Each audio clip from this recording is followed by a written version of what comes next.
Corrective services used to send Asians to Bathurst to get got, and Aboriginal, us brothers, to Parklea to get got. This is how corrective services used to play us against each other and get us to take ourselves out of the picture. Because if a brother got caught fucking up, they just said straight out, we'll send you to Parklea. You know what happens when you get to Parklea, you're going to get got. And if the Asians and Islanders were fucking up, they'll send them to Bathurst. And that was a fact, bro. They were manipulating us by sending us to jails where they knew that we had no numbers and that we were capable of losing our life. So they used to say, you want to be a gangster, we'll send you to Parklea. Send me to Parklea, I don't give a fuck. I don't care who's their chief, send me to Parklea. I ended up at Parklea, I got stabbed 20 times when I was at Parklea. Then they'll send the Asians to Bathurst and we'll jump on their heads, bro, simple. Like, we'll ice bottle them, stab them, whatever. It was a race war, bro. Listen, there's one thing about a war and there's no rules. Same as on the street. You can't say to me, you can't complain later about being pulled out by 10 Asians or getting jumped by 10 Asians or 40 Asians. There's the law of the land is no rules, bro. Simple. You know what I mean? Like, that's fact. Do you know, like, that's... No, you wouldn't want to cop life. No way. Yeah, it is, bro. So... Yeah, 100%, bro. Straight out. That's why I said send me there. I don't give a fuck. So what happened was when I got there, I said to Terry, I said, listen, cuz, the Asians are going to get me. Like, the Asians are going to try to knock me, bro. Like, I said to Terry, I said, listen, bro, I think we're going to get attacked, lad. We need to be... These people are not your mates, right? These are not your mates. Like, these are our enemies, bro. So I don't care if you've done boys home with them, if you know them from the outside. Right now, they're our enemies, and I'm telling you, cuz, they're going to attack me. They're going to fucking attack me, and there's no two ways about it, because I've been putting these people in hospital for the last 2.5 years. I've been having to stay these people for the last 18 months. Yeah, I do, bro. They want to see me in a coffin, and I'm on a list, bro. They are trying to ockminate, straight facts. Like, they're going to ockminate. I need an abler. He said, bro, we don't have them here. So we went to art, right? So when I went to art, I started breaking all the, the art frames, like trying to break the frames and sharpening paintbrushes and just trying to get anything to protect myself with. Like, I had nothing. I didn't travel with anything. There was nothing for me. And the brothers there, they weren't aware of the war that was going on, because they hadn't been around the prison system yet. They've only been there in jail for like 3 months.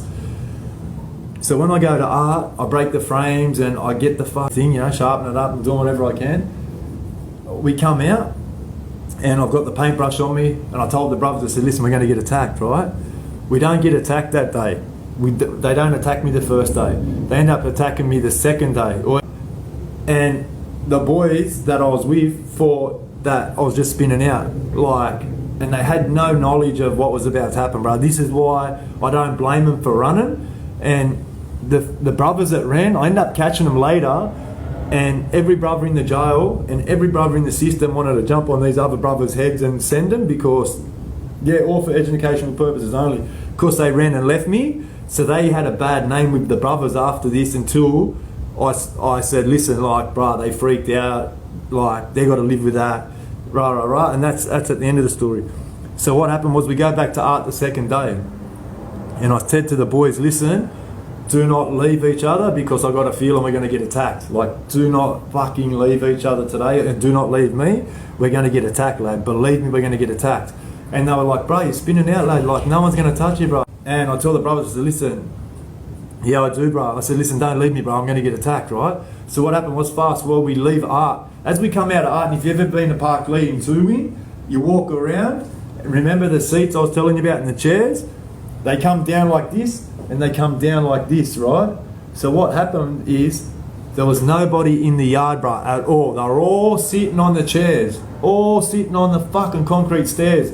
As we come around the corner and walked into the middle, both sides jumped up and rushed us, right? So all I had time to do was, the first Islander and Asian that come at me, I king here, threw another punch. I got hit in the head with the guitar, and you know the guitar, bro, went straight over my head, bang, and broke. Like that was the first thing he hit me with was the guitar, lad.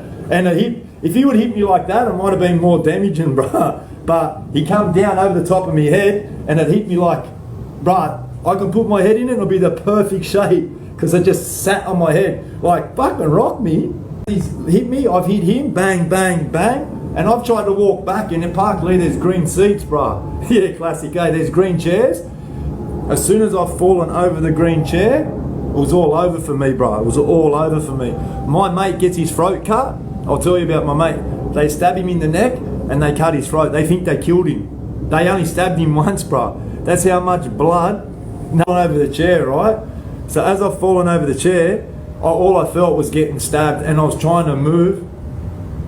Yeah, Wayne was with one at Kempsey, I'll tell you. I'll tell you about one at Kempsey, and a bloke that was at Kempsey with me in this race war has now been missing for 13 years. I'll tell you a story about that, bro. He got out and the Asians kidnapped him and he hasn't been found, and this was from a race war at Kempsey jail. Well, listen, so anyways, I've fallen over the chair, right? So I've fallen over the chair, yeah? As soon as I fell over the chair, bro, it was all over for me. They stabbed me in the lung. You can't see it, but now, like, they stabbed me in the lung, all in the back, in the eye, in the testicle. Like, they stabbed me everywhere, bro. Like, my mate got his throat cut. They cut his throat that deep, he had a Koori necklace on, right? They wrapped me up in foil, right? They wrapped me up in foil. There was that much blood coming from the inside of my leg.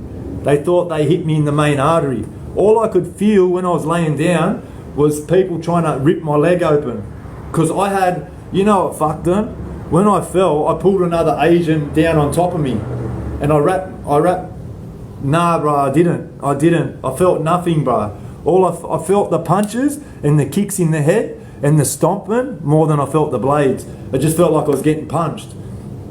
But when I fell down, I pulled an Asian down on top of me, and I just held on to him, bro. Like, so he was laying on top of me, he was trying to bite me face, trying to bite me ear, and like we were headbutting and moving around, and like what, and this is what saved me, bro. There was too many of them, because they just rushed me. Once I hit the ground,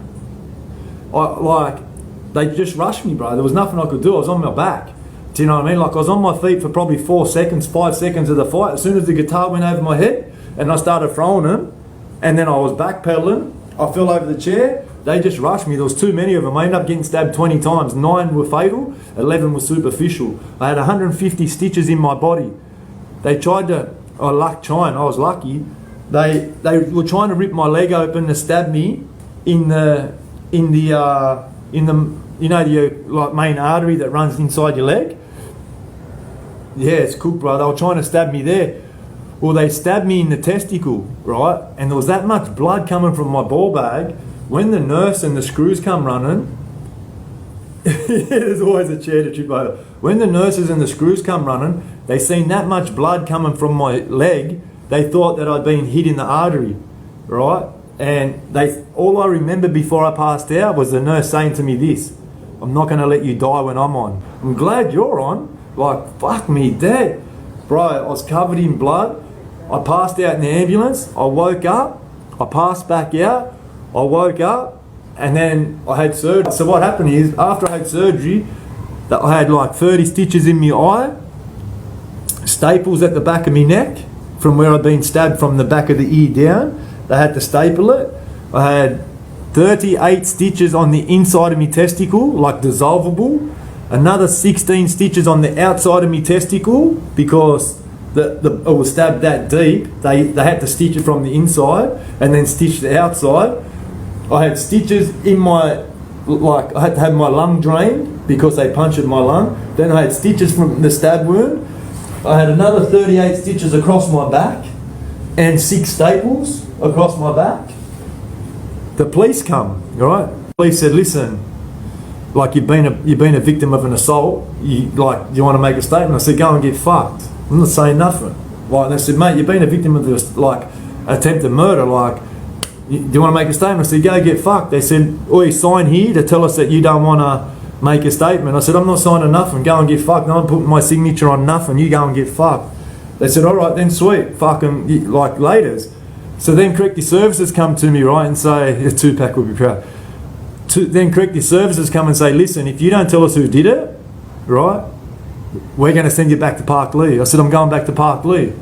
Right, that's it, I'm going back to PARKLEA. They said, if you do not tell us who done it, we're going to put you back at PARKLEA. I said, I don't give a fuck, right? I'll go back to PARKLEA. I'm in hospital for 4 weeks, bro. 4 weeks. I go to Long Bay. I get discharged from Long Bay Hospital. Bro, within half an hour of being discharged from Long Bay Hospital, I'm on an escort truck straight to PARKLEA, right?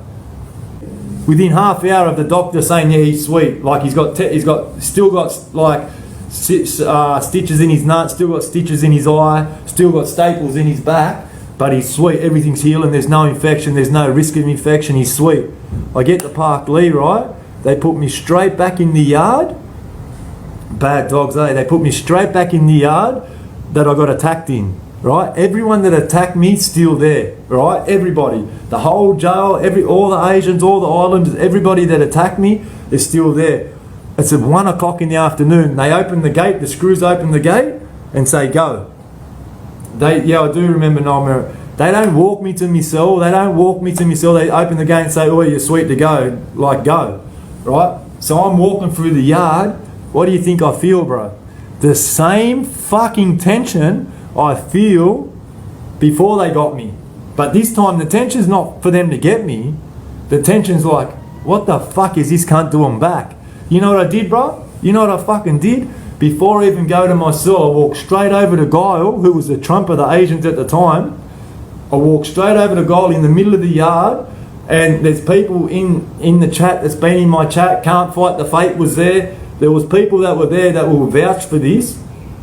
I walked straight up to the Asian Trump and said, listen, look, tell your people not to attack me. Give me 5 more weeks to heal up and I'll fight any of yous one-on-one. But do not be a fucking dog and attack me when I've got fucking staples and stitches in me. Like, we've never ever been, like, I know, and you know what? I know there's no rules to the fucking system. I know there's no rules to race war, bro. But the other brothers ran, they left me. Old Cuzzo's still in hospital, he's been stabbed, he's got 68 beads in his neck.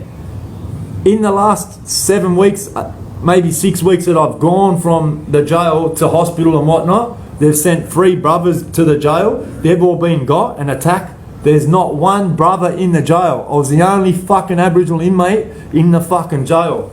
There was no fucking Indigenous brothers there at all. So when I come back from hospital and I've got staples in my face, staples in my back, fucking stitches in my testicle, I just thought, I've got to be crazy and I need to fucking act crazy. So I walked straight up to him and said, listen, do not attack me when I'm like this, bro. This will be a fuck. Like, if you do, I swear to God, cunts will end up in a hole. Give me 6 weeks to fucking heal up and I'll fight any of yous. What happened was, I went to my cell. Bro. As soon as I unpacked my stuff, I couldn't even make my bed, bro. I was fucked. Like, I got stitches in my nuts, staples in my back, staples in my neck. I threw my bag and that down. I sat on the end of my bed, right? The screws come and said, you're on escort to Goulburn. I said, what? They said, yeah, you're not welcome in the jail. Like, we don't want you in the fucking jail. You're on escort to Goulburn. I walked back through the yard that I've come from, like, just fucking walked half a fucking mile up with stitches in my fucking bag, stitches in my fucking back, staples in my back. I jump on a truck, I get to Goulburn, right? Well, when I get to Goulburn, the brothers there was one brother that ran and left me there, right? Well, the brothers didn't want to do anything till they heard the fucking story from me. What happened was,